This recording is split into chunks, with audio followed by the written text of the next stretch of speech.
Hello friends, छेल्ले आपणे आदर्श वायु समीकरण पीवी बराबर एनआरटी, संयुक्त वायु नियम अथवा संयुक्त वायु समीकरण P1 V1 अपन T1 बराबर P2 V2 अपन T2 आ जोयुं। मैं तमने कीधुं तो एमां सार्वत्रिक अचळांक आर, जो पीवी बराबर एनआरटी में आर छे ए अचळांक छे। एनआरटी आ आर अचळांक छे। आनी किंमत दरेक वायु माटे दरेक तापमाने दबाणे कदे अचळ होय छे, एटले जेने सार्वत्रिक अचळांक कहेवाय ने। आर नो आपणे एकम तारवीए एनी किंमत अने एकम साथे के जुदा जुदा एकम में कई किंमतो थाय, थोड़ी बे त्रण एकमनी किंमत तो आपणे याद पण राखवी पड़शे।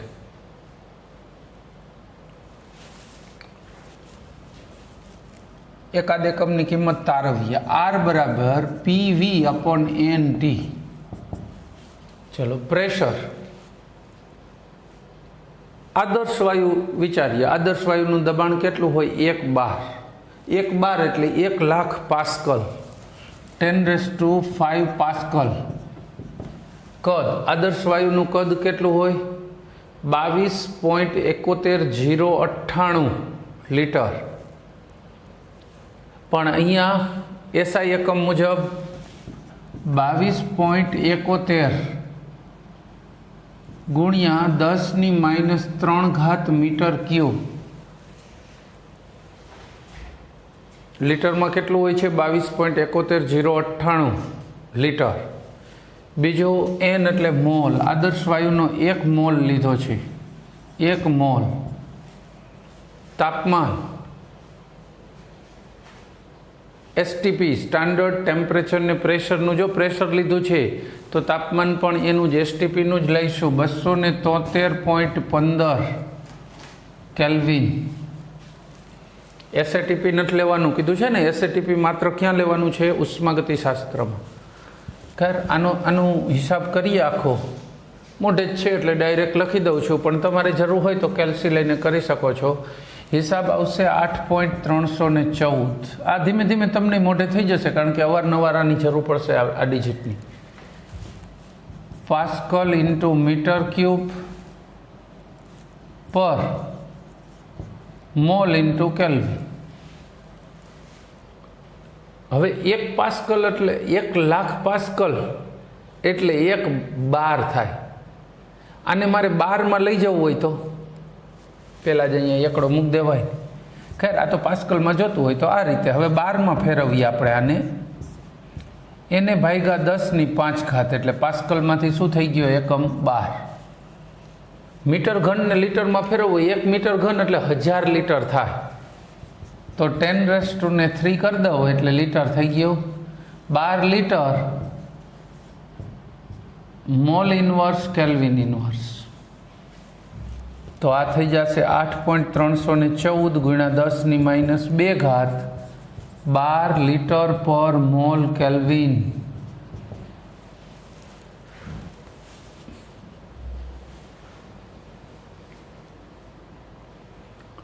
एक 12 लीटर एटले 101.32 जूल थाय। 1 12 लीटर बराबर 101.32 एटले 100 नो रेशियो आवे छे एवरेज। तो आने जूल में फेरवવું होय तो 100 ए गुणवाना थाय। तो आ 100 ए डिवाइड करेला छे ने ओला 100 ए गुणीए एटले 8.314 जूल। 12 लीटर ने डायरेक्ट जूल में फरे। उष्मागतिशास्त्र में आपणे आवशे 1 12 लीटर बराबर 101.32 जूल थाय। पण आटलू चाले, कदाच 100 ए 100 ए फेरवी नाख्युं तो वांधो नथी। आ जूल पर केल्विन मोल एकम में आर नी किंमत थई। जो रेडी। बीजू आर नी बीजी किंमतो याद राखवानी छे। ए हवे डायरेक्ट लखी दઉં છું। एने तारवणी करवी होय तो तमे जे तेने लगती किंमतो मूकी अथवा एकम फेरवीने एमां जई शको छो। 0.082 वातावरण लीटर प्रति मोल केल्विन। 0.08314 12 लीटर प्रति मोल केल्विन। जो दबाण वातावरण ने बदले 12 में लईशुं तो आटलुं आवशे। आर्यु जो 12 लीटर पर मोल केल्विन छे एने डायरेक्ट वातावरण में फेरवो तो 0.082 आई जाए। 1.987 कैलरी पर मोल केल्विन। बस आटली जूल में कैलरी में 12 लीटर ने वातावरण लीटर आ 4 एकम में किंमत याद राखो एटले इनफ थई गयो। आर नी किंमत एक ज छे, यूनिवर्सल कॉन्स्टंट छे, क्यारेय बदलाती नथी। तो पछी आपणे याद शुं काम राखवी पड़े छे तो कि यूनिट बदले एटले वारे घड़ीए क्यां गणतरी करवा बेसવું, दाखलो गणता होय त्यारे एटले याद रही छे। अने आमांय घणी बधी वखत आवशे एटले पछी तो याद रही ज जशे। जेटલું વહેલું રહી જાય તો દ્રઢીકરણ થઈ જાય એટલે બને એટલું વહેલું તૈયાર કરતો।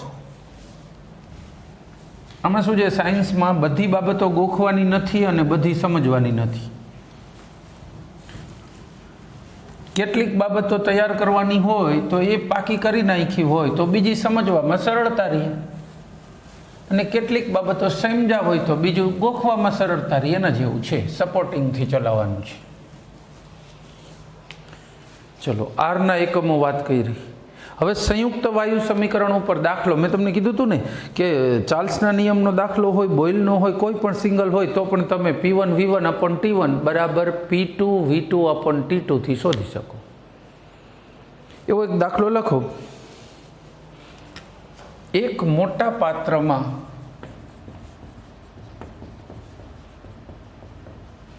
पात्रमा 200 लीटर N2 वायु 310 केल्विन तापमाने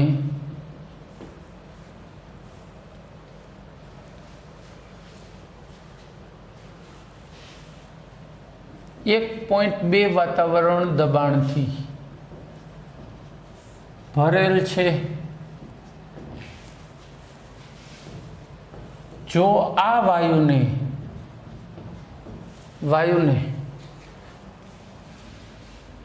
बीजा 150 लीटर ना पात्र में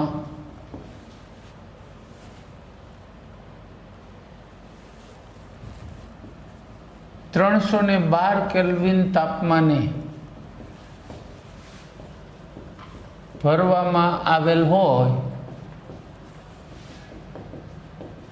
तो बीजा पात्र में आ वायुनु दबाण शोधो। रेडी? बीजा पात्र में आनु दबाण शोधवानुं छे। आना माटे समीकरण छे P1 V1 अपॉन T1 बराबर P2 V2 अपॉन T2। आ समीकरण थी आपणे शोधी शकीए छीए। बराबर है?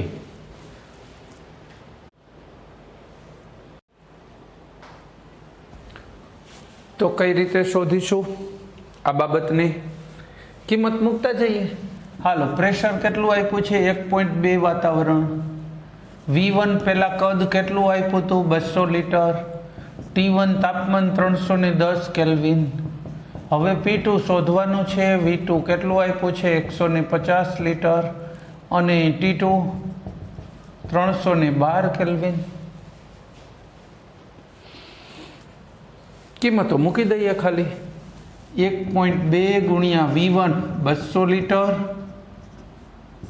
भाग्या T1 310 केल्विन पछी P2 V2 150 ml અને T2 312 केल्विन। तो P2 बराबर 1.2 गुणिया 200 गुणिया 312 भाग्या 310 गुणिया 150।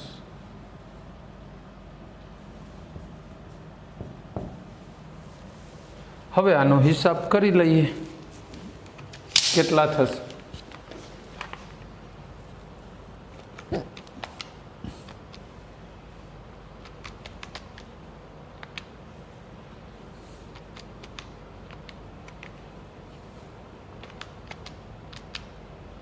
1.61 આવ્યું। દબાણ કેટલું આવશે? 1.61 વાતાવરણ। જે કિંમત જે એકમ આપ્યો છે એમાં જવાબ આપવાનો। તો આ દબાણ આટલું થઈ ગયું। ટૂંકમાં આમાંથી એને 5ની કિંમત આપી હોય, 6 ચલ છે, 3 આ બાજુ ને 3 આ બાજુ, 6 માંથી 5ની કિંમત આપી હોય ને 1 બાકી હોય, એ શોધીને મૂકી દેવાની।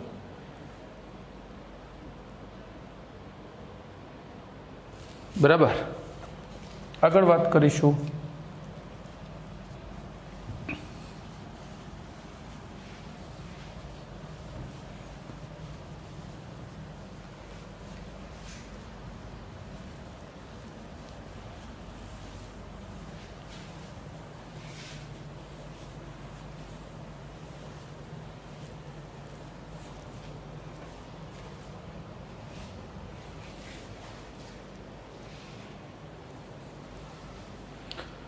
હવે આપણે વાત કરીશું વાયુમય પદાર્થની ઘનતા અને અણુભાર મોલર દળ વચ્ચેનો સંબંધ। વાયુમય પદાર્થની ઘનતા અને અણુભાર વચ્ચેનો સંબંધ પીવી બરાબર એનઆરટી માંથી તારવવાનો છે। પીવી બરાબર એનઆરટી બહુ ગાણિતિક છે ને ઇઝી છે, તરત યાદ રહી જશે। આમાં શું ગાણિતિક આવી પ્રક્રિયા હોય છે ને એટલે તરત સીધી થઈ જ જાય છે સહેલાઈથી। જોઈએ, એન એટલે મોલ, મોલ બરાબર માસ અપોન મોલાર માસ, વજન અપોન અણુભાર થઈ ગયું। વી ને સામે લઈ લો, આ માસ અપોન અણુભાર તો હતું જ, વી ને અહીંયા લઈ લીધો, માસ બાય વોલ્યુમ એટલે ઘનતા ડી, તો પી બરાબર ડી આર ટી અપોન એમ, એમને કરતા બનાવીએ, એમ બરાબર ડી આર ટી અપોન પી। બસ, તો આ સમીકરણથી અણુભાર અને ઘનતાનો સંબંધ દર્શાવી શકાય છે। આ એમ, કેપિટલ એમ એટલે અણુભાર અથવા મોલર દળ, અને આ ઘનતા ડી, મોલર દળ એટલે અણુભાર, 1 મોલનું વજન એટલે મોલર દળ, એને અણુભાર પણ કહેવાય। ઓકે, ત્યાર પછી વાત કરીએ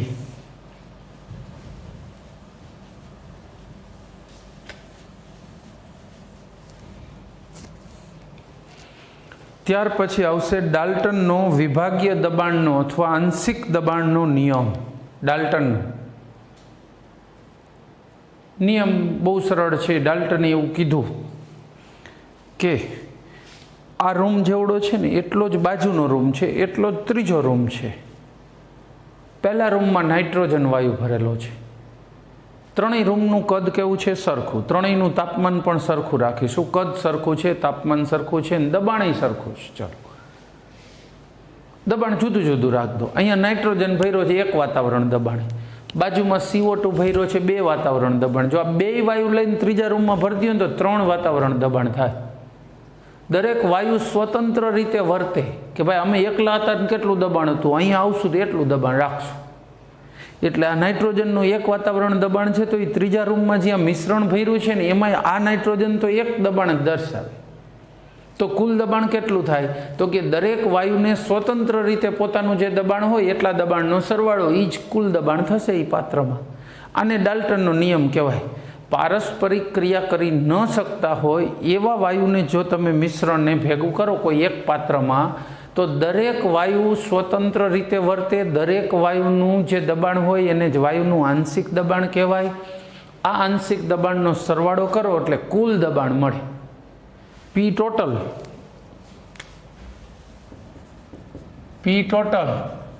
બરાબર P1 વત્તા P2, એમ એક વાયુનું દબાણ વત્તા બીજા વાયુનું દબાણ।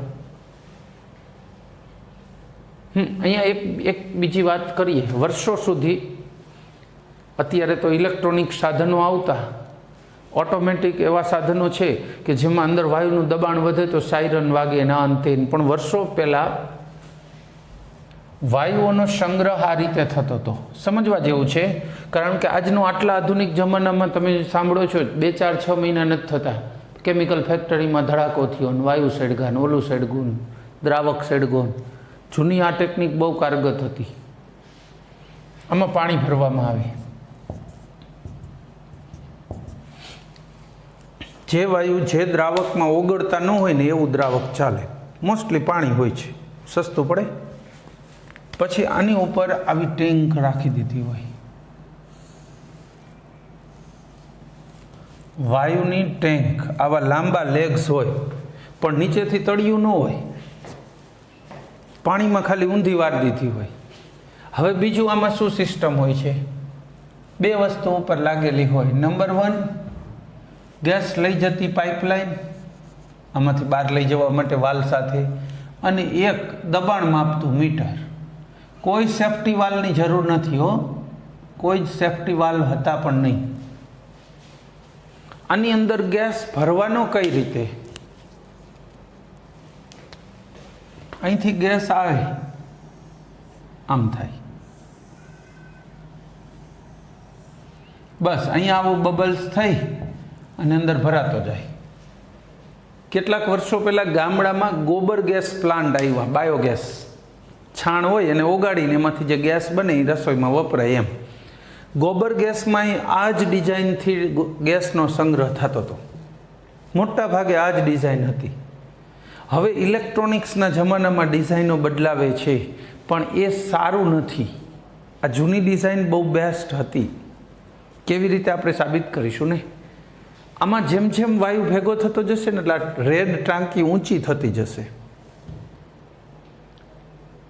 તમે ગેસ બહાર લઈ જઈ શકો છો. એની કેપેસિટી કેટલી? તો કે આ પાણીની ધાર સુધી આવે ત્યાં સુધી. જો એનાથી નહીં વધારે ગેસ ભરશો તો ટાંકી ઊંચી થઈ જશે પાણીના લેવલથી, એટલે ગેસ ત્યાંથી લીકેજ થઈ જશે. બધોય લીકેજ નહીં થઈ જાય, છે એટલો પતી નહીં જાય. જેવું ટાંકીમાંથી ગેસ નીકળો ટાંકી પાછી હેઠી આવી જશે. એટલે ટાંકીમાં જેટલી કેપેસિટી છે ને એટલો ગેસ તો હંમેશા રહેશે, વધારાનો લીકેજ થઈ જશે. જો ભરશો તો એક્સિડન્ટ ક્યારેય નહીં થાય, બ્લાસ્ટ ક્યારેય નહીં થાય, કારણ કે ટાંકી ઊંચી થાય, પાણીના લેવલથી થોડીક ઊંચી થાય એટલે લીકેજ થઈ ગયો. બ્લાસ્ટ ક્યાં થયો છે? ગેસ લીકેજ થઈ ગયો ઓટોમેટિક, કોઈ સેફ્ટી વાલ્વની જરૂર જ નહીં. એટલે જ આ જે ડાલ્ટને પોતાનો નિયમ આપ્યો, બરાબર છે, તો એ કેવા વર્ષોમાં આપ્યો હોય? 1800 ને સમથિંગ. તમે ડાલ્ટનનો આ નિયમ ગોતી કાઢો કે કઈ સાલમાં આવેલો. જ્હોન ડાલ્ટન, તમને ખબર છે ને? આને વર્ક બધું 1801 થી 9 વચ્ચે જ કર્યું હતું. ઓલું પરમાણુ અવિભાજ્ય છે ને એવું બધું યાદ આવ્યું? તો 1801માં નિયમ આપ્યો હતો, કારણ કે એ સમયે આ જ રીતે સંગ્રહ કરતા હતા. પણ આમાં એક પ્રોબ્લેમ હતો. માન લો કે અહીંયા N2 વાયુ સંગ્રહ કર્યો હોય ને, N2, તો આ જ તાપમાને પાણીની કેટલીક વરાળ પણ બને. આ પાણી ભર્યું છે, આપણે કીધું હતું પાણીની વરાળ કોઈ પણ તાપમાને બને. 0 ડિગ્રીએ પણ વરાળ બનવાનું ચાલુ હોય, તો આપેલ તાપમાને કંઈક તો વરાળ બનવાની જ. તો અહીંયા વાસ્તવમાં દબાણ જે કાંઈ બતાવે આ કાંટો, એ કોનું દબાણ હોય? પાણી ઉપર એકઠો કરેલો વાયુ અને એ તાપમાને પાણીની વરાળ, એને જલીય તાણ કહેવાય. પાણીની વરાળનું જે દબાણ છે ને એને. તો જો તમારે P શુષ્ક વાયુ લેવું હોય, શુષ્ક વાયુ N2 નું દબાણ, તો P ટોટલ માઇનસ જલીય તાણ, એટલે પાણીનું આ તાપમાને જે બાષ્પનું દબાણ હોય ને એટલું બાદ કરવું પડે. અથવા અહીંયા જે દબાણ બતાવે છે ને એ શુષ્ક વાયુ વત્તા પાણીનું બતાવે, એટલે P ટોટલ બતાવે. બરાબર? આ રીતે જલીય તાણ દર્શાવે. હવે પાણીનું કેટલું આપણે કેમ ગણવું? તો કે ચિંતાની કોઈ બાબત નથી. એના માટે ટેબલ આપણી બુકમાં આપ્યું છે, એ રીતનું ટેબલ જ મળે તૈયાર, કે ભાઈ આટલું તાપમાન રાખ્યું છે તો જલીય તાણ આટલું થાય, તાપમાન વધારો તો જલીય તાણ કેટલું થાય, એ બાબત આપણને સીધી જ ટેબલમાંથી મળી જાય. એટલે એના માટે આપણે બીજી કોઈ કસરત કરવી ના પડે. બરાબર? જલીય તાણ કેટલું, તો જે તે તાપમાને કેટલું જલીય તાણ, એના માટેનું ટેબલ તૈયાર મળે છે. એ ટેબલ વાપરો ને મજા કરો. ઓકે, આગળ વાત કરીશું.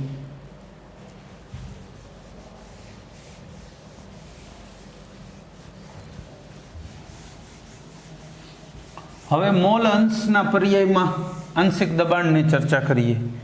મોલ અંશ સાથે જો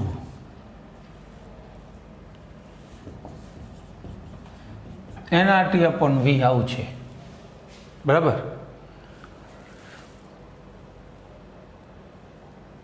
એક પાત્રમાં જુદા જુદા 3 વાયુ ભરું, 3 વાયુ, તો આ સમીકરણ કઈ રીતે લાગુ પડે? पात्र एक ज छे एटले कद अने तापमान केवुं थई गयुं सरखुं। आर तो अचल होय। त्रणेय वायुनुं आंशिक दबाण अलग अलग होय, त्रणेयना मोल अलग अलग होय। तो एक पात्र में भरेला 3 वायु पैकी पहला वायु माटे P1 बराबर N1 RT अपन V, P2 बराबर N2 RT अपन V અને P3 बराबर N3 RT अपन V कही शकाय। समीकरण नंबर 1, 2 અને 3। હવે ડાલ્ટનના નિયમ મુજબ શું કહી શકો? ડાલ્ટનના નિયમ મુજબ P total equal to P1 plus P2 plus P3। आमा तो कोई डाउट नहीं। डाल्टने कीधुं ने दरेक वायुना आंशिक दबाणनो सरवाळो एटले कुल दबाण मळे। किंमतो मूकी दे। P1 नी किंमत समीकरण नंबर 1, 2, 3 परथी N1 RT अपन V, N2 RT अपन V, N3 RT अपन V થઈ જાય ખરો? तो N1 वत्ता N2 वत्ता N3 कॉमन निकली जाए, RT अपन V, P टोटल। आ समीकरण नंबर 4 कही दो। बराबर है? गणितिक है एटले इजी है। एवं आ गाणितिक होय एटले इजी होय एम वात नथी। गणितवाळाने खोटुं न लागे। आपणे एम कहेवा मांगीए छीए के केमिस्ट्री में जे गाणितिक होय ने खाली किंमत मूकवानी ने एवुं ज आवे। આપણે કાંઈ અહીંયા ડબલ સંકલન ને ડબલ વિકલન ને એવું બધું અંતર ઊંચાઈના દાખલા નથી ગણવાના, એટલે એમ ગાણિતિક ઇઝી છે। કેમિસ્ટ્રીમાં વપરાતું ગણિત ઇઝી છે, બાકીનું ગણિત તો જે હોય તે એ ગણિતવાળાઓને ખબર। ફરજા સાહેબને પૂછવાનું। ઓલરાઈટ, હવે જોઈએ સમીકરણ નંબર 1 ભાગ્યા સમીકરણ નંબર 4। આપણે શું લેવું છે? સમીકરણ નંબર 1 भागा समीकरण नंबर 4 लेता P1 अपन P टोटल बराबर N1 RT अपन V भागा N1 plus N2 plus N3 RT अपन V, N1 भागा N1 वत्ता N2 वत्ता N3।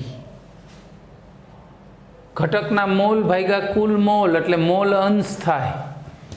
तो P1 अपन P टोटल बराबर X1, मोल अंश ने X थी दर्शावाय। तो P1 बराबर X1 इंटू P टोटल कही सको। समीकरण नंबर 5। P2 बीजा घटक माटे शुं कही शकाय? P2 बराबर X2 इंटू P टोटल। समीकरण नंबर 6 अथवा जनरल केवुं होय तो PI बराबर XI इंटू P टोटल।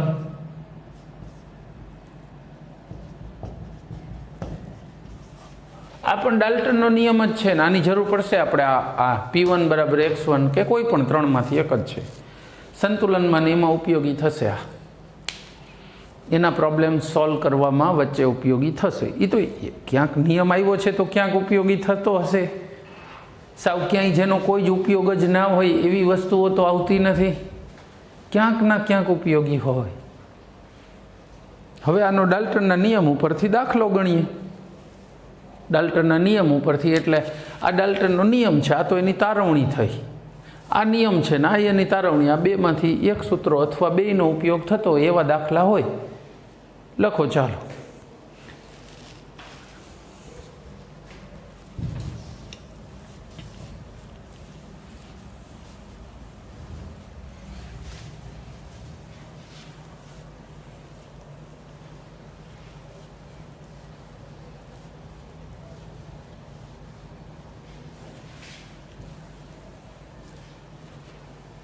आना दाखला गणीए।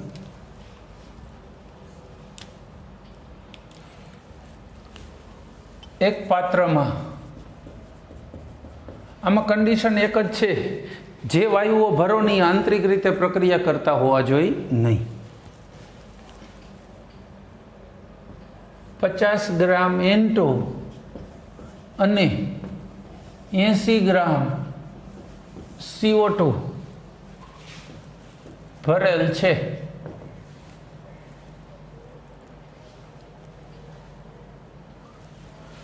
जो पात्रनु कुल दबाण બે વાતાવરણ હોય તો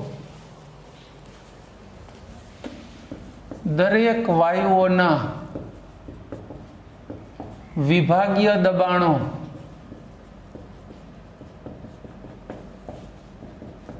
શોધો। કુલ દબાણ કહી દીધું ભાઈ આખા પાત્રનું થઈને બે વાતાવરણ છે, તમારે જે તે વાયુનું જોતું હોય તે શોધી કાઢો। ડાલ્ટનના નિયમ ઉપરથી આપણે આ વસ્તુ તારવી શકીએ, શોધી શકીએ। કઈ રીતે શોધીશું એ જરા સમજી લઈએ। પેલા મોલ અંશ શોધી લઈ બેયના। હાલો, N2 ના મોલ બરાબર વજન અપોન અણુભાર। 50 વજન ને 28 અણુભાર, N2 14 દૂને 28 થાય। 50 ભાગ્યા 28 1.79 CO2 ના મોલ વજન ભાગ્યા અણુભાર। હાલો 80 ગ્રામ CO2 નો અણુભાર, 16 દુ 32 ને કાર્બનના 12 44। 80 ભાગ્યા 44 1.82।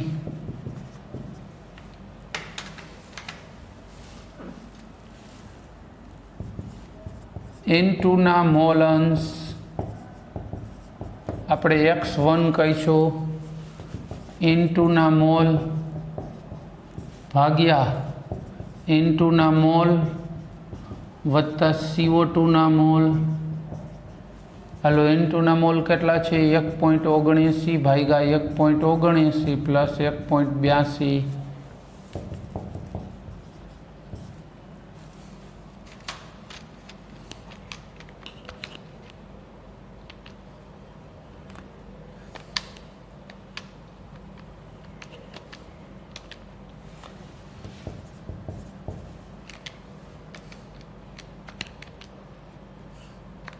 ભાગ્યા 3.61 0.5 આવે છે, 0.5 0.495 છે।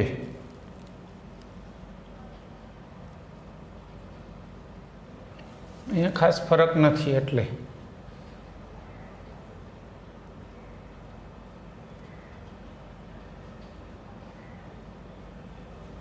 ઇટ્સ ઓકે, જે આવે તે બીજું શું હોય।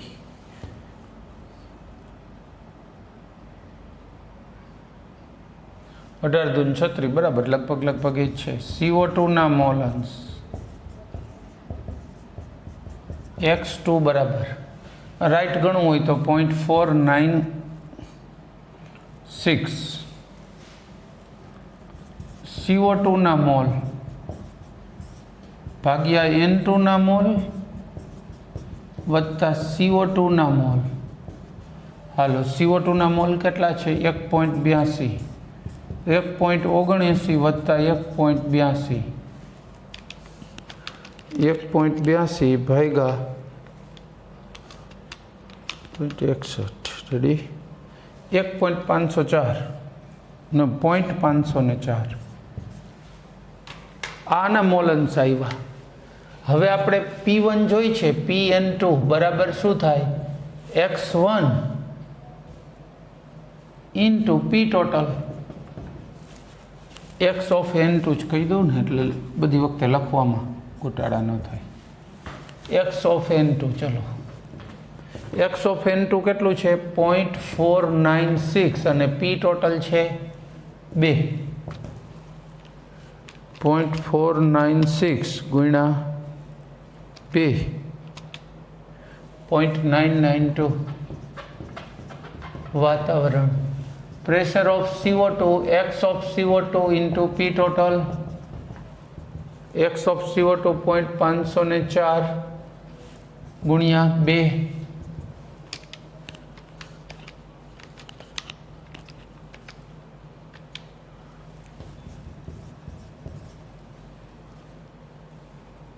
1.008 વાતાવરણ। રેડી, દાખલો પૂરો। આ ડાલ્ટનના નિયમનો ઉપયોગ કર્યો આપણે। જો pressure of N2 equal to pressure of N2 x of N2 into P total. આ ડાલ્ટનના નિયમનો ઉપયોગ છે. દાખલો નોંધી લેશો.